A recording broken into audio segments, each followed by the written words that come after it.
ఓం శ్రీ గురుభ్యో నమః. హరి ఓం. గణానాం త్వా గణపతిం హవామహే కవిం కవీనాం పుమస్త్రవస్తమం జ్యేష్ఠరాజం బ్రహ్మణాం బ్రహ్మణస్పత ఆనస్సన్వన్నోతిభిస్సేతు సాదనం. శ్రీమహాగణాధిపతయే నమః.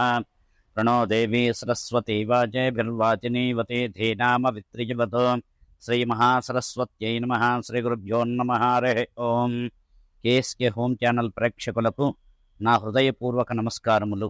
మీరు మీ కుటుంబ సభ్యులు ఎల్లవేళలా ఆరోగ్యములతో ఐశ్వర్యములతో తులతూగాలని పరమేశ్వరుని ఎల్లవేళలా వేడుకుంటూ మీరంతా కూడా శుభాశుభ మిశ్రమాలతో మీ జాతకములో ఉన్న దోషాలను అరికట్టి చక్కగా ఈ క్రోధినామ సంవత్సరంలో మీకు విజయప్రాప్తిగా ఉండాలని చెప్పేసి నేను అనుకుంటూ ఆ పరమేశ్వరుని సదా మీకు మంచి శుభాశుభ మిశ్రమాలు జరగాలని వేడుకుంటూ ఉన్నాను.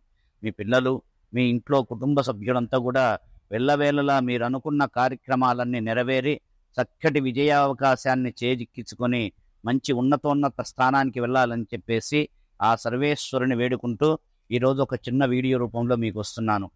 ఏమయ్యా అనగా, ఈరోజు చాలామంది అడుగుతుంటారు, అయ్యా రజస్వల అయిన తర్వాత ఇంట్లో ప్రతి నెల ఇంట్లో భార్య అనేది ఇంట్లో రాకూడని రోజులు ఉంటుంది, అలాంటప్పుడు ఏమి చెయ్యాలి అని చెప్పేసి చాలామంది అడుగుతుంటారు. అది ఋతుస్రావణం జరిగిన తర్వాత ఇంట్లోకి ఏ రోజు రావాలి, ఇంట్లోకి వచ్చిన తర్వాత ఏ ఏ కార్యక్రమాలు చెయ్యాలి అని చెప్పేసి చాలామంది ధర్మ సందేహాలు ఉంటారు. ఆ ధర్మ సందేహాలకు నిర్మూర్తిగా చెప్తున్నాను. దయచేసి అన్యదా శ్రీమూర్తులు మీరు భావించకుండా, నేను ఒక విధంగా చెప్పడం ఏంటంటే తెలుసుకోవాలని చెప్పేసి అందరికీ చెప్తున్నాను. మీరు అన్యదా భావించకుండా శ్రీమూర్తులంతా కూడా నన్ను ఈ అవకాశాన్ని ఇచ్చిన మీ అందరికీ నమస్కారం. ముందు చాలామంది శ్రీమూర్తులు ప్రతి నెల ఋతుస్రావణం వారికి జరుగుతుంది. ఋతుస్రావణం జరిగినప్పుడు వారికి ఒక ధర్మ నిర్ణయ సింధు ప్రకారం కానీ ధర్మసింధు ప్రకారం కానీ ఏదైనా కూడా మనము ఒక 3 రోజులు మాత్రం ఇంట్లోకి రాకూడదు. 4వ రోజున ఇంట్లోకి వచ్చిన తర్వాత కూడా చాలా వరకు కూడా మనము ఇంట్లో మన పిల్లలకు మనతో భర్తకు కావలసిన సేవల వరకే చెయ్యాలి. ఒక బ్రాహ్మణ కుటుంబంలో ఉన్న వాళ్ళైతే ఎవరు కూడా తప్పనిసరిగా సరైన తీసుకోకూడదు. ఆ అన్నం కూడా వండడానికి వారికి అధికారం ఉండదు. అలాంటిది మీరు ఏం చెయ్యాలంటే, ఆ రోజు 3వ రోజు వచ్చిన 3 రోజులు అయిపోయిన తర్వాత 4వ రోజు పొద్దున తలంటు స్నానం ఆచరించి ఇంట్లోకి వచ్చిన తర్వాత కాస్త ఆవు పంచడం కానీ పసుపు నీళ్లు కూడా ఇంట్లో అంతా చల్లేసి యథాప్రకారంగా ఇంట్లో సంచారంలో ఆ రోజు దేవమందిరంలోకి వెళ్ళడానికి అధికారం ఉండదు. అలానే 4వ రోజు పూర్తయిన 5వ రోజు తెల్లవారుజామునే సూర్యోదయం కాకముందే ముందు నిద్రలేచి చక్కగా అభ్యంగర స్నానాన్ని తలంటు స్నానం ఆచరించి ఇంట్లోకి మనం ప్రవేశించాలి. ప్రవేశించిన తర్వాత ఆ రోజు ఏ కార్యక్రమములు చేయడానికి కూడా వారికి అధికారం ఉంటుంది. ఇంట్లో దేవతార్చన కానీ ఇంట్లో పూజా కార్యక్రమాలు చేయడానికి వారికి అధికారం ఉంటుంది. అలానే వీళ్ళు 5 రోజులైన తర్వాత దేవాలయానికి కానీ ఏ వ్రతాలు కానీ నిర్ణయించడానికి వీరికి చాలా అధికారం ఉంటుంది. అలానే చాలామంది శ్రీమూర్తులకు చాలా రోజులుగా ఋతుస్రావం ఆగకుండా అవుతూ ఉంటుంది. అలాంటప్పుడు ఇంట్లో మన భర్తలకు పిల్లలకు వండి పెట్టవచ్చు, కానీ ఏదన్నా కార్యక్రమాలు దేవతా కార్యక్రమాల్లో వీళ్ళు పాల్గొనడానికి వీళ్ళకి అధికారం ఉండదు. కాస్త ఏదైనా ఒక తద్దినాలు కానీ ఏదైనా ఇంట్లో ఆబ్దికాలు జరుగుతున్నప్పుడు కానీ ఇలాంటప్పుడు చేయడానికి వీరి అధికారం ఉండదు. కాబట్టి చాలా జాగ్రత్తగా వీళ్ళు ఆచరించినట్లయితే చాలా మంచిది. చాలామంది అంటుంటారు, ఇంకా ఏంటి ఈ కాలంలో కూడా ఇలానే. కానీ దారిద్ర్యం అనేది వెంబడించడానికి ఈ కాలం అయితే ఏ కాలం అయితేనేమి మనం ఒక పద్ధతి ప్రకారంగా మనం వెళ్ళినట్లయితే ఎప్పుడు కూడా సుఖభోగ్యాలతో ఉంటుంది. అందుకే కలికాలం అని పేరు. అందుకని ఈ కలికాలంలో మనం ఎప్పుడు కూడా ఆచరించే ధర్మాలు మనం ఆచరించినట్లయితే ధర్మో రక్షిత ధర్మాన్ని మనం కాపాడినట్లయితే ఆ ధర్మం మనల్ని కాపాడుతుంది. అందుకని మనం చేసే ప్రతి ఒక్క పూజలు కానీ ఏదైనా భగవంతుడున్నాడు లేడు అని అనుకుంటే ఎట్లా? సూర్యచంద్రులు నిత్యం చూస్తున్నాం, వారు భగవంతుడు కారా? మనం అగ్నిహోత్రంలో అగ్నిదేవుణ్ణి చూస్తున్నాం, వాళ్ళు భగవంతుడు కాడా? అలానే ఈ మనం పాటించే పద్ధతులు అవన్నీ కూడా నిజమేనే చెప్పాలి. ఎప్పుడు కూడా మనమంతా కూడా మన ముందే బండరాయిని శిలిపి చెక్కి స్వామివారి ప్రతిష్ఠ చేసి పూజలు చేస్తున్నాం. అక్కడ శివుడని మనం అందుకే నమ్మకం ఉన్న చోటనే భగవంతుడు ఉంటాడు. ఆ నమ్మకం లేని చోట నువ్వు ఎంత శ్రద్ధతో ఎన్ని రకాలైన ప్రసాదాలు పెట్టినా అక్కడ భగవంతుడు అనేది ఉండదు. అందుకే నమ్మకం మీద పూజ చేసినట్లయితే చాలా విజయప్రాప్తి జరుగుతుంది. అందుకని నమ్మిన వాడికి ఎక్కడైనా ఒక వృత్తాంతం ఉంది. పూర్వము చాలా మంది ఒక ద్రవిడ దేశంలో ఒక బ్రాహ్మణుడింట్లో చాలా సదాచార సంపన్నుడు, గొప్పవాడు. అతని పేరు శ్రవణ శర్మ. ఆయన ఇంట్లో ఎప్పుడు కూడా నిత్యము అర్చన దేవతా కార్యక్రమాలు చేస్తుండేవాడు.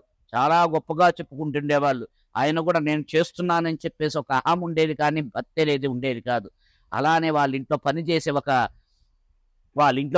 ఒక పని మనిషి గొడ్ల సావిడిలో ఈ పూజలన్నీ చూసి తనకు కూడా నేను కూడా పూజలు చెయ్యాలి అన్న సంకల్పం చేత వాళ్ళు ఏం చేస్తే అది కూడా తనకున్నంతలో భక్తితో ఏమి రోజు భస్మ ముద్దతో తయారు చేసి ఇలా గొడ్ల సావిడిలో అంతా పేడ మొత్తం వెత్తేసి రోజు కూడా ఆ బ్రాహ్మలు చేసిన పూజలన్నీ కూడా కాస్త పశువు ముద్దతో చక్కగా సదాచార సంపన్నురాలై చక్కగా పూజలు చేసేది.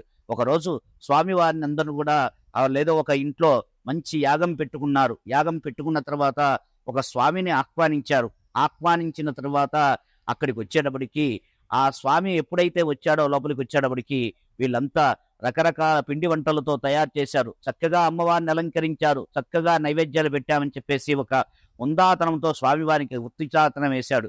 ఈ పని మనిషి కూడా ఇంట్లోకి వస్తే అది ఎక్కడ చూస్తే అది అపచారం అవుతుంది, గొడ్ల సావిడి నుంచి నువ్వు బయటికి రావద్దు అని చెప్పేసి ఆ గొడ్ల సావిడిని దాంట్లో చెరికి ఆమె ఆనందం తట్టుకోలేక భగవంతుని నేను కూడా చెయ్యాలన్న అనుభూతంతో కాస్త పసుపుతో గౌరీ తయారు చేసి ఒక కుండ పెంకులో పెట్టుకొని కాస్త తనకున్నంతలో ఆ దొడ్లో కాసిన పూలతో అలంకరించుకొని చక్కటి స్వామివారికి కావలసిన ప్రసాదాలన్నీ కూడా తయారు చేసుకున్నది. కానీ తనకింట్లో ఏమి లేవు. తనకున్న రాగి అంబలినే ప్రసాదంగా తయారు చేసి దాంట్లో 2 పచ్చిమిరపకాయలు, 1 ఉల్లిపాయ పెట్టి అమ్మవారికి నైవేద్యం పెట్టింది. అక్కడ అమ్మవారు స్వీకరిస్తుంది.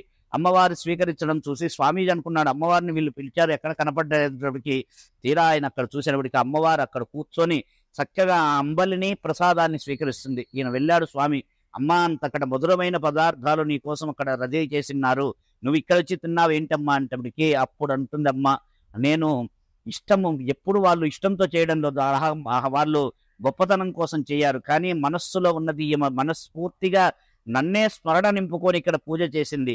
తనకు చేసినందుకు అక్కడ ఇష్టమున్న చోటనే నేను ఉంటానని చెప్పింది. అందుకే ఇష్టం అనేది మనం ప్రతి ఒక్కటి ఆచరణలో మనం ఎప్పుడు కూడా ధర్మాన్ని రక్షించినట్లయితే ధర్మాన్ని మనల్ని కాపాడుతుందని చెప్పేసి ఒక చిన్న ఉదాహరణగా చెప్పబడింది.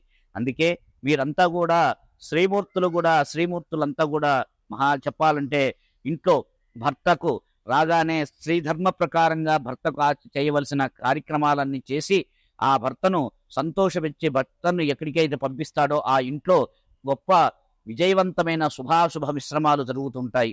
ఎప్పుడు కూడా శ్రీమూర్తి ప్రాతకాలాన లేచి ఎప్పుడైతే సదాసార సంపన్నురాలై చక్కగా ఏ కార్యక్రమాల్లో పాల్గొంటుందో అలాంటి వాళ్లకు ఎప్పుడు కూడా శుభాశుభ మిశ్రమాలతో ఉంటాయి. అందుకే శ్రీమూర్తి ఎప్పుడు కూడా చక్కగా లేచిన చక్కగా అవలంబించిన ఏ పని చేసినా శ్రీమూర్తులు మహాలక్ష్మితో సమానం. అందుకే ఇల్లంతా కూడా శ్రీమూర్తులు లేని ఆ ఇల్లు కాదు, శ్రీమూర్తి చక్కగా ఉండాలి. అందుకే ఈ వేద సంపన్నలారై చక్కగా ఈ ఋతుశ్రవణంలో జరిగే కార్యక్రమాలన్నీ పాటించినట్లయితే చాలా వరకు మంచిది. చాలా వరకు ఉంటారు. ఈరోజు ఒక ఇంట్లో ఒక శ్రీమూర్తి ఇంట్లో రాకూడదు, 3వ రోజో 4వ రోజో అవుతుంది. అయిన తర్వాత చాలా మంది మా ఇంట్లో వ్రతం చేసుకుంటున్నాము, మీరు వచ్చి తాంబూలం తీసుకోపోమని చెప్పి చాలా మంది వచ్చి అడుగుతుంటారు. ఆ ఇంట్లో ఆ శ్రీమూర్తి అందరినీ తాగుతుంటుంది, అదే అన్నం తింటారు, అదే బట్టలు కట్టుకొని తిరుగుతుంటారు. అలాంటప్పుడు వీళ్ళందరూ కూడా పనికిరాదు ఆ ఇంట్లో నుంచి వెళ్ళడానికి. అందుకని తప్పనిసరిగా ఎవరైతే ఆ ఇంట్లోకి రాకుండా ఆ 3 రోజులు ఒక వ్రత నియమాన్ని పాటించి ఒక దీక్షను పట్టి 3 రోజులు ఎవరైతే వహిస్తారో ఆ ఇంట్లో శుభాశుభ మిశ్రమాలు ఉంటాయి. చాలా మంది అరే అయింది నేను పోవడానికి ఏందని అడుగుతారు, కానీ ఆ శ్రీమూర్తి వండిన భోజనం తింటారు, ఆ శ్రీమూర్తి తాకిన బట్టలు తాకుతారు. ఇవన్నీ కూడా చాలా తప్పు, చాలా చెయ్యకూడదు. అందుకని మీరంతా కూడా విధి నిర్ణయాలు నిర్ణయించుకొని చక్కటి కార్యక్రమాన్ని చేసినట్లయితే మీకు శుభాశుభ మిశ్రమాలతో మీ జీవితంలో ఆనందదాయకంగా ఉంటుంది. ఇది శ్రీమూర్తులకు నేను మరలా వేడుకుంటున్నాను. నేను ఒకరిని ఉద్దేశించి కాదు. ఇదంతా ధర్మో రక్షిత ధర్మాన్ని చక్కగా మనం పాటించినట్లయితే సదా శుభాశుభ మిశ్రమాలతో ఉంటుందని చెప్పి ఈ వీడియో రూపంలో మీకు చేయబడింది. హరి ఓం స్వస్తి.